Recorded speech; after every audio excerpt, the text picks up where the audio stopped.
You're listening to the Second Look podcast, where we take a closer look at what we're learning each Sunday at Connection Church to help you grow in your walk with Christ. Here are your hosts, Pastor Joe Terreri and Pastor Dan DeRochers. Welcome to the Second Look. My name is Dan. And I'm Joe. And we're here talking about It Ain't Your Battle. But first, hey, Joe. Is that an A-I-N apostrophe T? Yes, Got there it. is an Okay. apostrophe. All right. Yes, and someone did ask me this week, should I change that in the sermon notes? No. We're gonna go with rolling eight. with it. Joe, I have a question for you Sure. on this fine day. Joe, where were you and how old were you Okay. the first time you saw Home Alone? Oh, wow. I can't remember if I saw it in the theater. I think my parents took us to see it. I mean, I don't know. I was the age of the year it came out. What year did it come out? I believe 1990. Yeah, 1990. So I was 8 You or were 9. Kevin's age. I was 8 or 9, yes. And I remember loving that movie. I mean, I still love that movie the first time I saw it. However, interestingly enough, isn't Home Alone, have you watched it with your kids? Oh, yeah. Okay. But isn't it interesting how you watch movies as a kid and then you watch it with your kids when you're an adult, and then there's scenes in the PG movie and you're like, oh gosh, I forgot about that. Definitely. Or didn't realize it when Or you were that didn't age, realize right? it when I was 9. That's not okay. I will say, I think there's a group of parents who are like, I'm not showing that to my kid because I don't want them to get any ideas. Yeah. B, I find myself looking at my kid like, hey, you would never talk to me that way. Right. Right, exactly. They would. Yeah. They have. Today. But then, I think what's one of the funniest things is my kids will natively just say, woof. Buzz's girlfriend. Woof. That's not okay. We don't condone that on the Second Look. But it's hilarious. But we do laugh at it. All right. Anyway. But I was just thinking about, we're talking about the story of Jehoshaphat and there's this crazy stuff happening. What do you think they called, what do you think his nickname was? Jumping. Jumping Jehoshaphat. Yeah. Definitely. At least I got didn't that know from if it Looney was Joe Tunes. or Fatty, or so I couldn't. Oh, that's true. I didn't really think about that. Yeah. I'm just imagining, though, like the scene from Home Alone where Kevin lays out his battle plan. Yeah. And it's that's a great colored written with, in crayon. Written in crayon, Yeah. the whole deal. And just like, the king rolls out his battle plan and it's like, it's blank.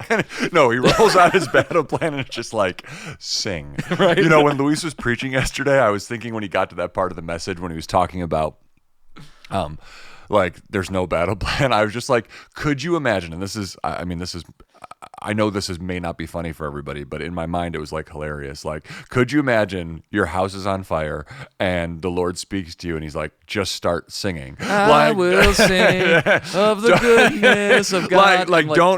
Don't call the fire department. It's like, just sing. And it's just like your And face it's like, is being bathed in the yellow glow. Yeah, and you're of like, the flames. yeah, and it's like, but it's like that's, and I only say that because it's like that's how ridiculous that seems.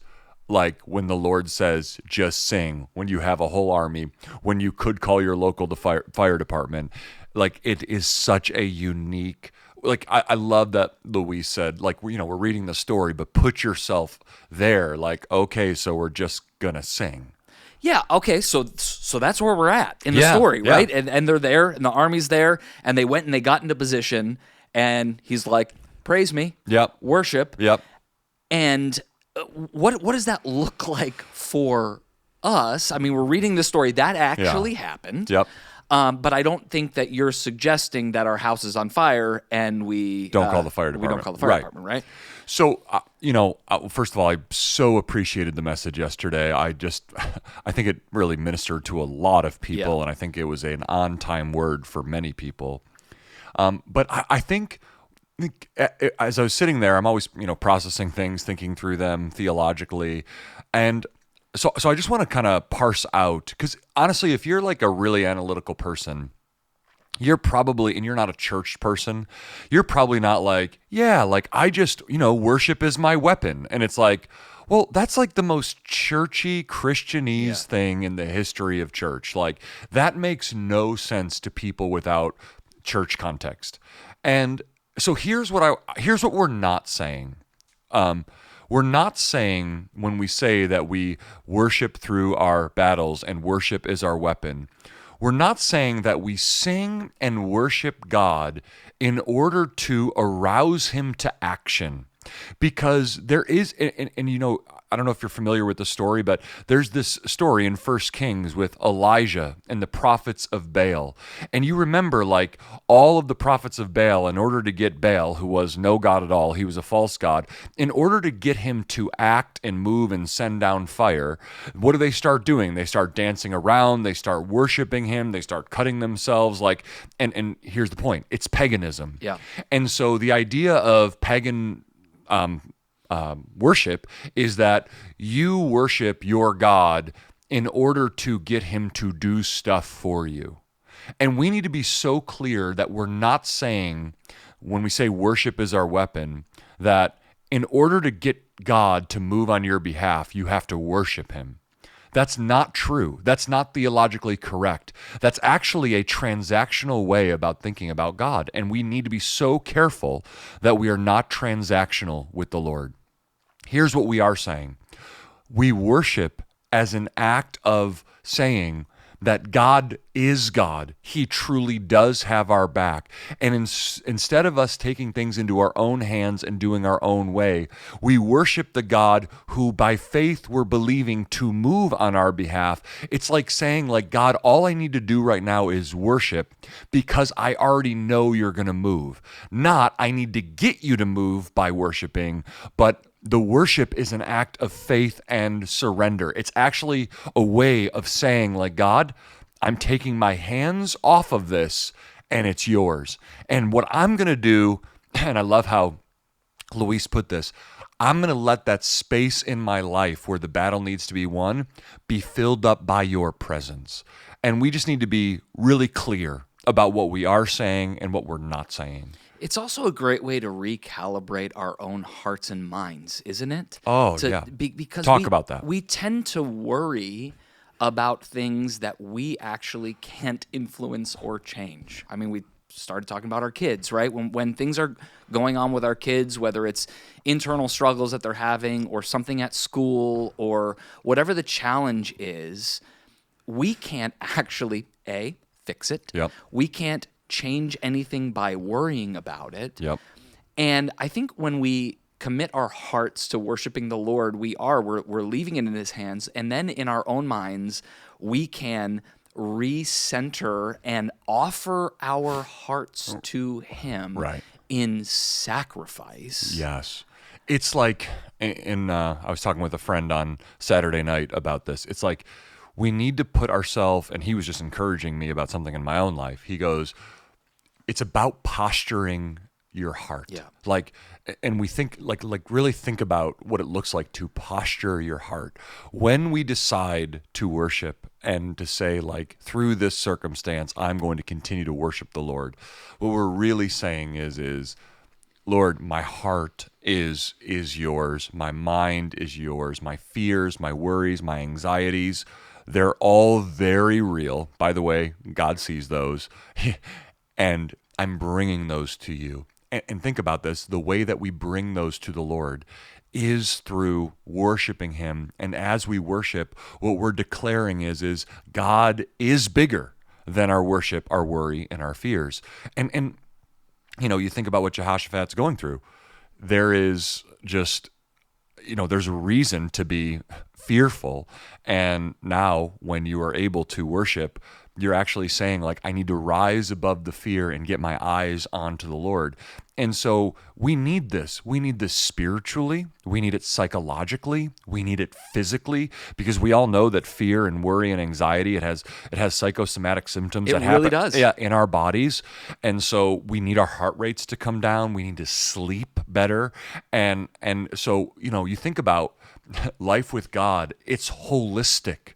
Like, sometimes we just make everything spiritual, but these things are actually not only good for our soul, they're also good for our mind and our bodies.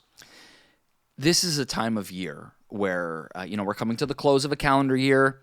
flipping over the calendar page to a new year doesn't really mean anything, right? Yep. It's another day. Yep. It's, I'm sure we'll talk about resolutions at some point and maybe how silly those are. Yeah. But the reality is this time of year there can be a lot of stresses of life. There can be financial stresses. You're now rapid fire in contact with maybe family members who have hurt you in the past, mm-hmm. or you're thinking about missing a loved one, if you lost a parent recently or things like that. Like there are just so many, not to mention the stress of all of the many things there are to do and people to please and all of those kinds of things. Like this is a time of year where we can be having a lot of battles in our life. Mm-hmm. How do we turn to the Lord in these times? Like, because it's not just one thing, right? It's one thing if you're battling a health issue. Right. It's one thing if you are going through a problem in your marriage or things like that. But these things can really stack up this time of year and get unmanageable. Yeah. And I think I think that's a really good point. What often happens in us, I mean, just think about this question. What often happens in us during moments of strained relationship? We get critical and judgmental. And how transformative and sanctifying would it be instead of becoming critical and judgmental if we became worshipful and prayerful? Because it's really tough to stay in a place of judgment and critical spirit, having a critical spirit when we are in a place of prayer and worship with the Lord. And so I think there is, it's very common that the number one time for heart attacks every year is Christmas Day and the day after Christmas. Wow. Like there's a lot of stress, and some of that's just, people have been abusing their bodies and there's a lot of neglect and that stuff happens. Some of it's just a lot of gravy. Yeah. Well, and then there's just a lot of stress. And I mean, this is real life. Yeah.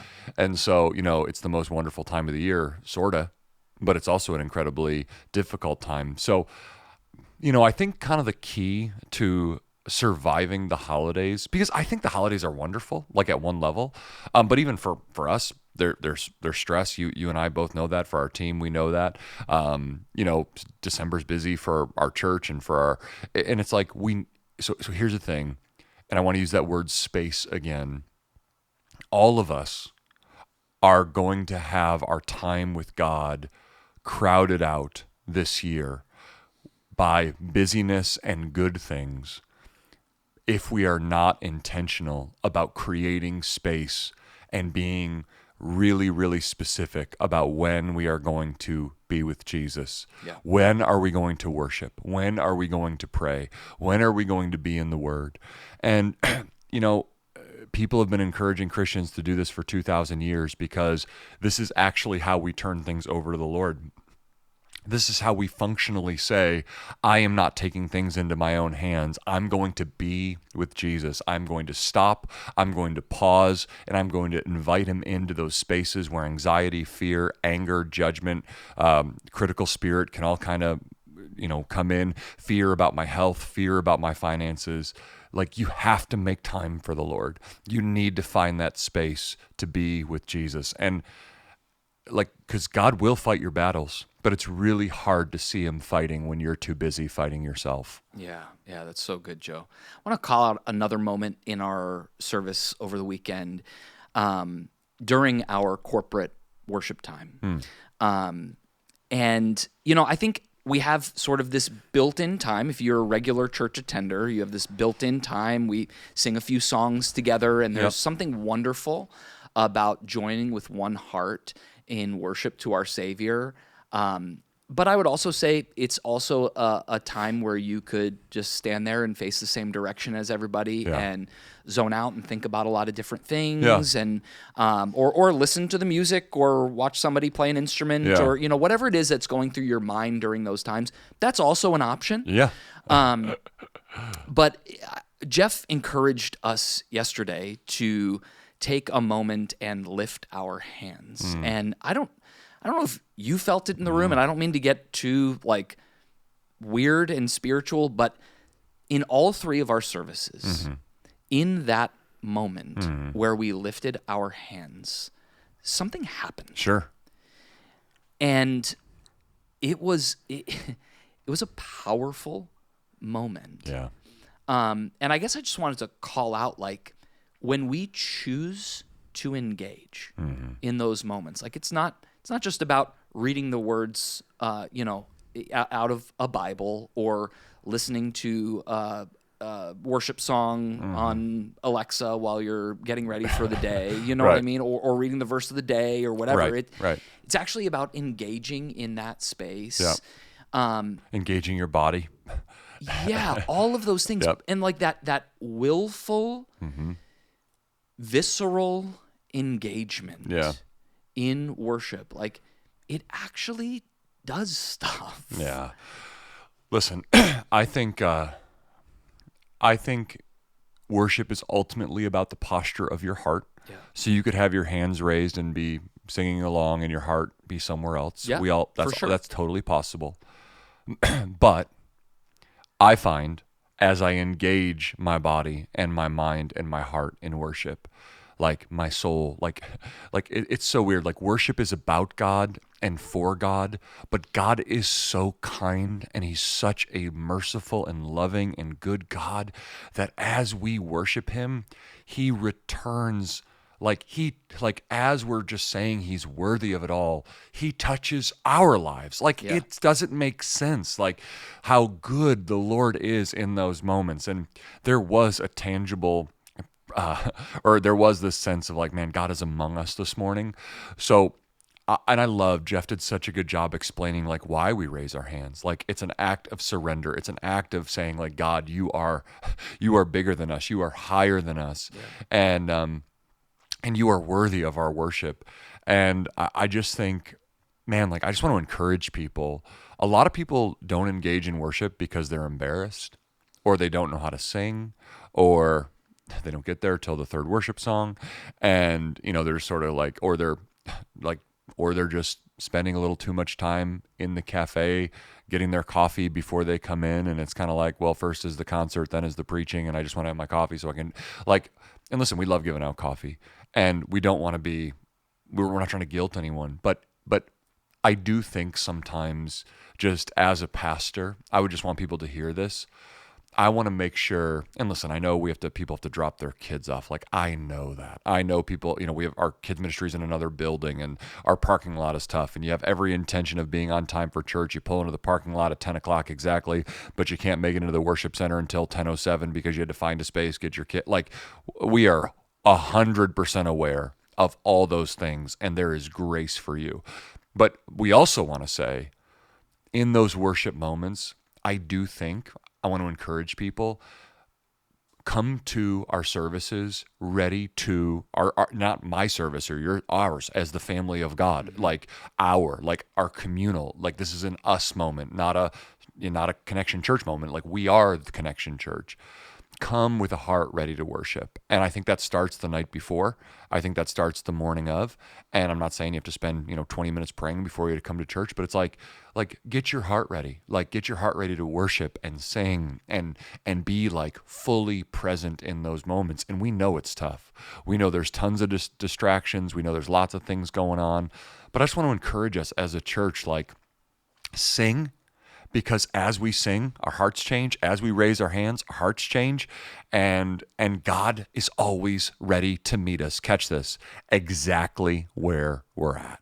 So just be encouraged. I loved our moment yesterday, but I want that to become our culture. Yeah. And I just so I hope you hear my heart. I loved that we did that. I was so proud of Jeff and how he did it. It was not about shame or guilt or you should all raise your hands, or as one pastor I heard say recently, Jesus hung on the cross with his hands spread out. You can certainly spread out your hands to worship. It's like, that's funny, but it's sort of like shame. Like, we're not saying that. We're saying, come with a heart ready to worship and engage. And let's continue to make that the culture of Connection Church, because here's why. God is worthy, and we have lots of people who are far from God come into our church. And there is something, and we always hear this feedback. People always say to us when they're new and they haven't been in church, there's something happening here and I can't figure out what it is. and it's the presence of God. And if God is present among us, isn't he worthy of our worship? Yes. And as we worship, and I love Luis brought this out, we're actually showing the next generation through our passionate worship that our God reigns. And this is not religion, and this is not us trying to appease our God. This is the fact that Jesus Christ is alive, and he is worthy of our lives, and he loves us. And that's why we need to worship. That's why we need to engage, because as we sang yesterday, he is worthy of it all. So when we roll out the battle plan of Connection Church, what does it have on it? Oh. Well, Dan, I mean, I think what we've been doing for these last almost 20 years now, we've been about one thing. And we do our best, and we don't always get it right. But our battle plan at Connection Church is make everything about Jesus. And that's what we try to do. And that's, we don't ever want to lose that. If we ever lose that, we don't deserve to be a church anymore. Jesus can shut us down. But we want to make all of our church life about him. We need to make our relationships about him. We need to make our worship times about him. Our sermons need to be about him. Our small groups need to be about him. Our kids ministry, our youth ministry, our young adults ministry, everything needs to be about him. And like free photos with Santa, it's about him. Yeah. Like sometimes we get pushback around Santa and in the church. It's like, no, like this is not about Santa. This is about another avenue to introduce people to Jesus Christ. Yep. And people who don't love it or think it's wrong, it's like, fine. But like our hearts are not, we love Santa. Our hearts are, we love Christ, and we want to have an avenue to invite people into our church. And people have come to our church because of free photos with Santa. Absolutely. They have heard the gospel. Yep. So we're like, and if your conscience doesn't allow you to celebrate that, no problem. But ours does. Like, this is not sin. This is not compromise for us. This is evangelism. This is gospel-centered, because at the end of the day, everything we do, Fall Festival, our Blessed Pottstown and Beyond offering, every sermon, it's all about Jesus. And that's what we're, and that's who we are. And that's what we're about. We're people who belong to Jesus. And next week, Micro Machines in the cafe on the floor. This has been another episode of The Second Look. You can catch this sermon and much more at our website, cometoconnect.com. Have a great week.